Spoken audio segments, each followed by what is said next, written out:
Olá, eu sou o Eduardo Moreira, eu tenho um canal do YouTube, é muito fácil, é Eduardo Moreira. Mas eu queria convidar você para assistir esse vídeo aqui no 247. E é claro, se inscreva lá no meu canal e aqui também no 247. Olá, meus amigos e minhas amigas, bem-vindo a mais um vídeo do nosso canal, um vídeo desse nosso espaço aqui de conversa. Vocês que estão aqui pela primeira vez, sempre convidando-os e convidando-as a se inscrever no canal. E também, se vocês quiserem clicar aquele sininho para ser notificado todas as vezes que tiver um vídeo novo, e se puderem dar um like aqui, isso ajuda demais os vídeos a crescerem naquela ordem dos vídeos mais recomendados, né? Eu estava esquecendo de falar isso há um tempão, ontem falei e vocês viram como o vídeo de anteontem, perdão, teve bem mais visualização, porque a gente lembrou de fazer isso é super importante nessa ferramenta. Então, obrigado por ter feito anteontem e se puderem fazer de novo hoje, para a gente poder espalhar esse vídeo aí para bastante gente. A dica do vídeo de hoje veio do professor Ladislau Dalbor, né? Alguns de vocês devem ter acompanhado a conversa que eu tive com o professor Ladislau Dalbor na casa dele. Foi uma conversa muito bacana. A gente falou sobre desigualdade, falou sobre o sistema de educação no Brasil, falou sobre conjuntura. E no final da entrevista ele chegou para mim e falou assim: Eduardo, vem cá, você já leu a Forbes nova? Eu falei, não tenho o hábito de comprar essa revista. E aí ele falou assim, você deveria comprar a Forbes nova, porque eles fizeram um trabalho excepcional mostrando os principais bilionários brasileiros. Tem tudo ali, a origem do dinheiro deles, quanto eles acumularam, como é que é essa concentração de renda, o perfil do bilionário brasileiro. E você que estuda desigualdade deveria comprar a revista. E seguindo, né, as dicas aí, as orientações do professor Ladislau, eu nessa vida acredito que manda quem pode, obedece quem tem juízo. Quem sou eu para não obedecer uma dica do professor Ladislau? Comprei a revista. E a revista é essa aqui, que tem 200 bilionários brasileiros, o ranking definitivo dos mais ricos do país. E antes da gente falar da revista, eu queria falar sobre aqui em cima do título, né, o que vem escrito na manchete aqui, vem escrito assim, Forbes Life, carros, jatos e iates, chegou a hora de escolher o seu. Assim, dá uma sensação tão ruim, tão pesada, tão feia, ler nesse momento de país que a gente está vivendo. Eu sei que a revista, a função da revista é essa, etc. Não quero ser aqui mais realista que o rei, não quero ser aqui dramático e etc. Mas só para compartilhar com vocês. Pegar uma revista hoje e ler assim, carros, jatos e iates, chegou a hora de escolher o seu. Isso já começa para mim de um jeito assim, me perdoe a palavra, nojento. É nojento isso. Tem gente que reclama que tem revista com capa de mulher pelada, de homem pelado, tem revista que mostra um casal gay e fica horrorizado. Numa boa, vai ficar horrorizado com um casal gay, com um homem pelado, com mulher pelado? Tem que ficar horrorizado com o país, com essa quantidade de pessoas na miséria que a gente tem, que tem uma revista que vem escrito na capa carros, jatos e iates. Chegou a hora de você escolher o seu. Isso para mim é assim, um absurdo. Isso para mim é nojento. Isso para mim dá vontade de tapar a vista, porque você lê isso aqui na banca de jornal e no chão tem uma pessoa deitada pedindo comida, morrendo de fome com o filho, entendeu? Então isso para mim é um absurdo. Mas indo pro assunto da revista, né? Quando você abre e começa a ler, aqui tem uma compilação dos dados, né? A Júlia, que trabalha lá na empresa, fez um trabalho maravilhoso aqui e pegou vários dados, tirou vários insights aqui dessa lista, olhou com super cuidado e etc. E tem dados que assim são super emblemáticos, porque eles são assim sintomáticos dessa estrutura social que a gente tem no Brasil. Então, para a gente começar falando algum desses dados, o primeiro que impressiona demais é o seguinte, essa lista não para de crescer, né? A lista ela é desde 2012 até hoje, e se você analisar o PIB real brasileiro, ou seja, o PIB descontado da inflação, a gente está hoje a níveis abaixo de 2012. Eu vou repetir, o PIB real brasileiro fechou no ano passado abaixo do nível real de 2012, ou seja, a produção de riqueza no Brasil é hoje menor do que a produção de riqueza de 2012. Pois bem, em 2012, os bilionários do Brasil juntos tinham quase 350 bilhões de reais. Hoje, eles juntos têm 1.205 bilhões de reais. É isso mesmo. Eles, em 2012, com um PIB real maior do que hoje, tinham um total de 346 bilhões de reais. Hoje, eles têm um total de 1.205 bilhões de reais. Então, assim, aí você vai falar assim, mas você está comparando 1.205 com o 346, que é o quase 350, você está comparando nominal com real. Beleza, você está certo. Então vamos fazer o seguinte, vamos ver o percentual do PIB, que aí a gente faz real contra real, tá? A gente vai pegar esse valor da fortuna deles descontado da inflação e dividir pelo PIB descontado a inflação, ou pegar o valor nominal do PIB e botar como denominador e pegar esse valor da soma dos bilionários como numerador. Pois bem, em 2012, os bilionários do Brasil juntos acumulavam uma fortuna que equivalia a 7% do PIB. Hoje, a fortuna que eles acumulam equivale a 17% do PIB. Eu vou repetir. De 2012 para cá, o PIB brasileiro caiu e os bilionários brasileiros passaram a deter como fortuna um valor que passou de 7% para 17% do PIB. Nesse grupo de bilionários, nenhum negro. 200 e poucas pessoas, nenhum negro. Nenhum negro. Uma mulher só responsável pela criação da fortuna. Todas as outras, viúvas, esposas ou herdeiras. Uma mulher. Um grupo de homens e brancos.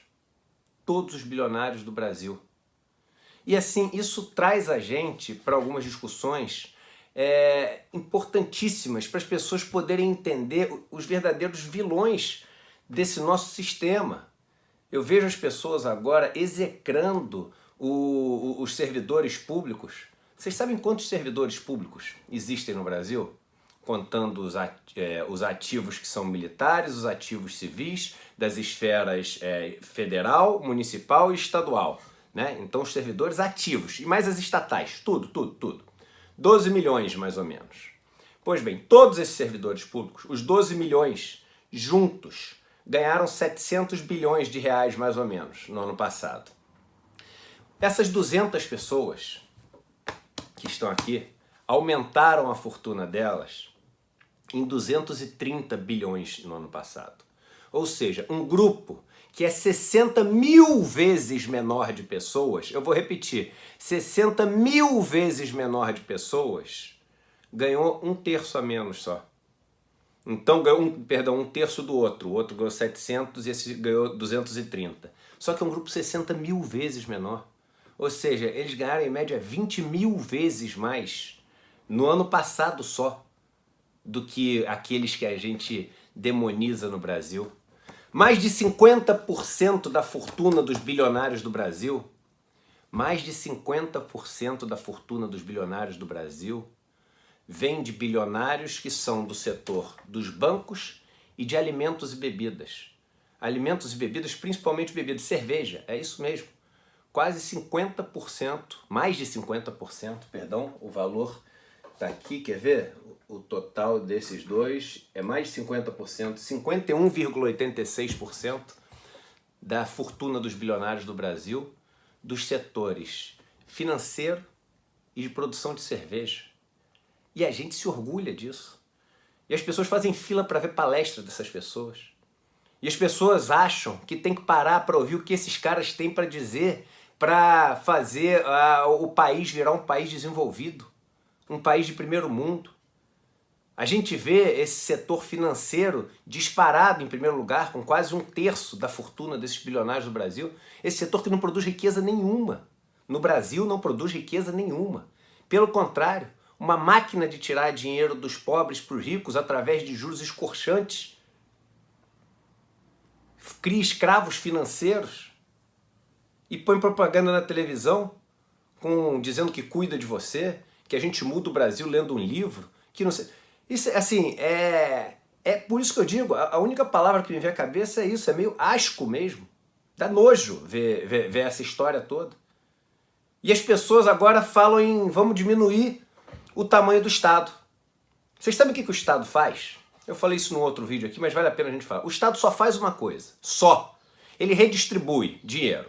Ele escolhe umas pessoas para tirar o dinheiro e escolhe umas pessoas para dar o dinheiro. E quando ele dá esse dinheiro, ele dá empregando essas pessoas ou contratando serviços. E aí sobra um legado, ou seja, ele constrói hospital, atende pessoas que estão querendo estudar e etc. Então serviços e coisas que o Estado provê para a população faz com que essas pessoas sejam assalariadas. A gente falou 12 milhões de ativos que estão empregados ali. E se você pegar, por exemplo, a Seguridade Social, tem mais ou menos 30 milhões de pessoas beneficiadas lá. Então, no Estado brasileiro, isso que a gente fala que é um absurdo, que é o vilão, que é ineficiente, etc., você tem pelo menos, sendo eficiente ou não, quase 50 milhões de pessoas, que estão recebendo de volta algum dinheiro e algum serviço e algum produto, alguma coisa que o Estado tirou, que é 32% mais ou menos a carga tributária que a gente tem no Brasil em relação ao PIB, né? 32% do PIB brasileiro, ou seja, 1/3 do que a gente produz de riqueza no Brasil todo ano, o governo pega e redistribui. Um pedaço disso, ele redistribui para quem? Para os servidores públicos e para as pessoas que são atendidas ali na Seguridade Social. Esse pedaço é um pedaço que vai para quase 50 milhões de pessoas. Esse pedaço a gente acha um absurdo e diz que tem que acabar e etc. Aí o outro pedaço, que é quase desse tamanho, disso que a gente falou aqui somado, é o pedaço dos juros e amortização da dívida brasileira. Esse vai para algumas milhares de pessoas. Esse pedaço a gente não acha absurdo. A gente não fala. Porque é só isso. O Estado pegou através dos impostos e distribuiu esse dinheiro para várias pessoas. Juros, investimento em saúde, que vai para a mão das pessoas que trabalham lá na área de saúde, para os hospitais que vendem os remédios, para os laboratórios que vendem os remédios, os hospitais que fazem os serviços, etc. Vai para a educação, quando você constrói escola, paga professor, etc. Vai para previdência social, as pessoas que recebem aposentadoria. Vai para os ministérios, as pessoas que trabalham lá, os analistas, etc. Essas pessoas todas receberam 50 milhões de pessoas quase, recebendo um valor que tem teto e tem piso, ou seja, ninguém ganha mais do que 40 vezes o outro, porque você tem um teto de 39 mil, não deveria, né?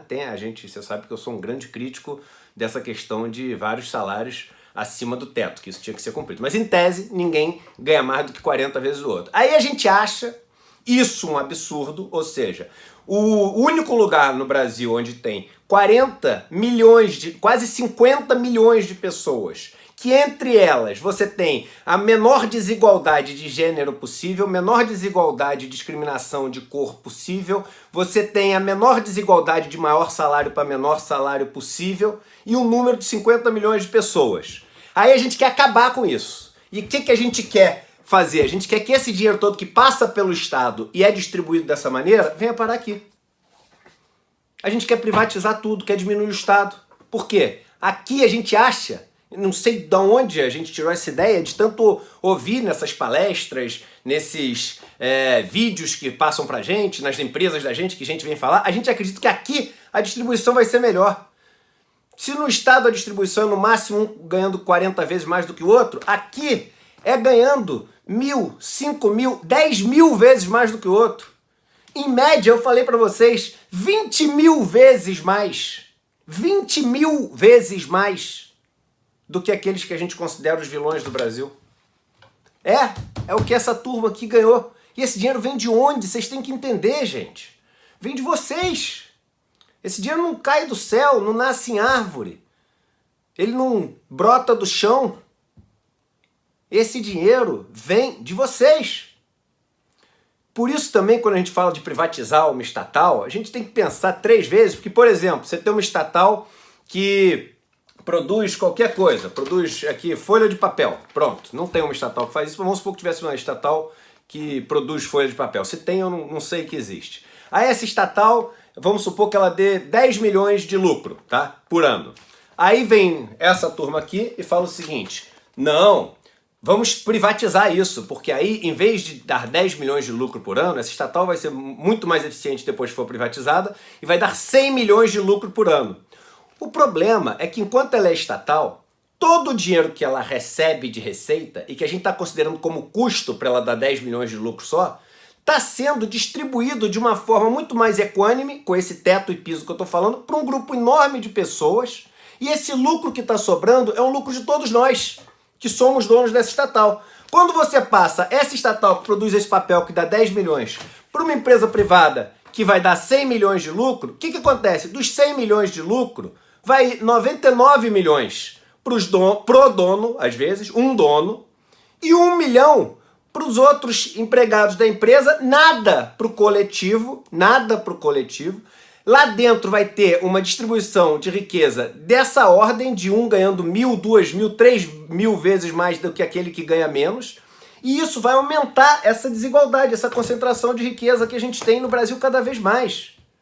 Não quer dizer, gente, que, então por causa disso, tudo tem que ser estatal, nada tem que ser privado. O que a gente tem que fazer é o seguinte, encontrar um equilíbrio de país, um modelo de país onde o Estado direciona o crescimento e faz com que exija um mínimo de redistribuição de riqueza, e a iniciativa privada é quem dá esses saltos de avanço tecnológicos, de impulso, etc. Tudo o contrário que a gente está fazendo. A gente está destruindo a nossa iniciativa privada, destruindo a nossa indústria, destruindo nossa capacidade de inovação, abrindo as portas agora para importar um monte de coisa sem se preocupar o que vai acontecer com as empresas brasileiras. E aí, deixando aqui, na mão dessa meia dúzia aqui, meia dúzia, uma figura de linguagem, desses 200 aqui, que não param de crescer sua fortuna, mesmo com o caos econômico brasileiro. Agora você tem que entender, se a gente está gerando menos riqueza, e esses caras estão explodindo de acumular riqueza, vocês acham que está aparecendo do nada a riqueza para eles? É claro que não. É a história do monte de areia. O buraco que você está dentro do buraco, porque você está sem emprego, ou está com um bico ali, ou o cara está te pagando menos, ou está tendo que fazer um por fora, na informalidade, etc. É por causa disso. É por causa disso. Esses são os vilões brasileiros. Mais de 50% na mão de cerveja e banco. São os vilões brasileiros. Vamos pegar um setor importante, construção, para ver quando produz riqueza mesmo de verdade.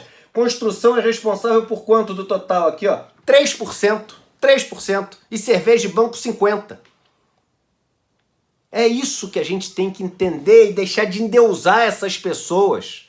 Essas pessoas têm que ser punidas. Como punidas? Punidas com os impostos que eles têm que pagar para voltar para o bolo, porque não são eles que fazem a riqueza deles. Vocês vão falar assim, mas pelo menos eles dão um monte de emprego. Dão um monte de emprego, eles usam essas pessoas que fazem a riqueza que eles acumulam. Eles usam essas pessoas enquanto e só enquanto elas precisam.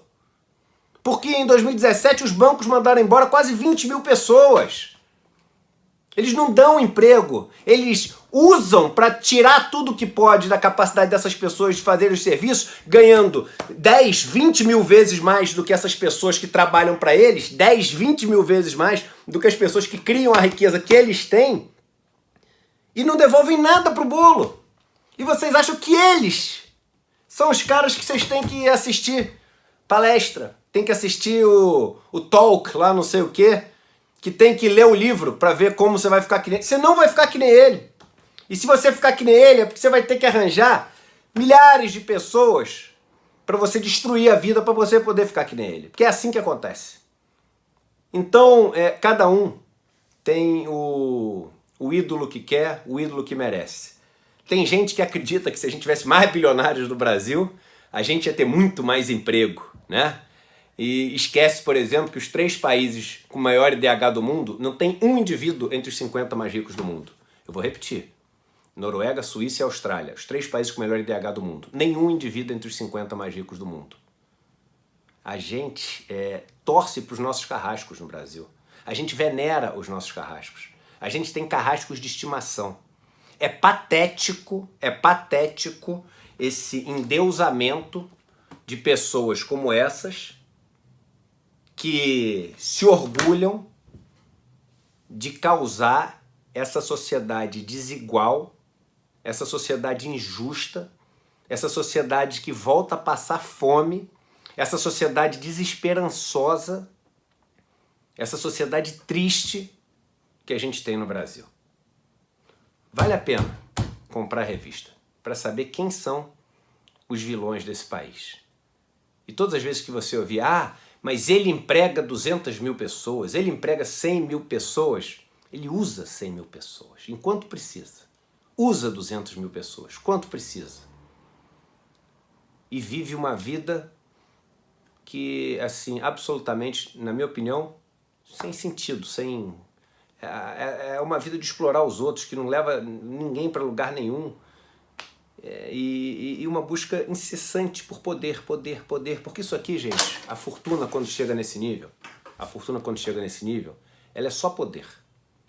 E aí a gente tem que entender o seguinte, quando a gente tem uma sociedade que estimula essas pessoas, tá? E eu, assim, quando eu falo essas pessoas, são as que estão ocupando essa posição aqui agora.